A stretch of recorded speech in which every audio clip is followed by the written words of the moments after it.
কিভাবে এক্সেল শিটের ভিতরে আমরা পিডিএফকে ইনসার্ট করব সেটি আজ দেখব। তো প্রথমে আমরা চলে যাব ইনসার্ট থেকে সরাসরি অবজেক্টে ক্লিক করার পর আমরা ক্রিয়েট ফ্রম ফাইল, সেখান থেকে ব্রাউজার থেকে আমরা আমাদের ডকুমেন্টটিকে সিলেক্ট করব, করার পর ইনসার্ট।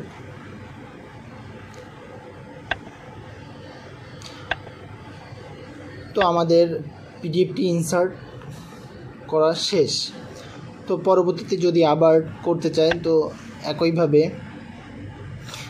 অবজেক্ট থেকে ক্রিয়েট এ ফাইল, ব্রাউজার, আমার নির্দিষ্ট ডকুমেন্টটিকে সিলেক্ট করে ওকে দিব। তো এইভাবে আমরা খুব সহজে স্মুথলি এক্সেল শিটের ভেতর পিডিএফকে ইনসার্ট করতে পারি।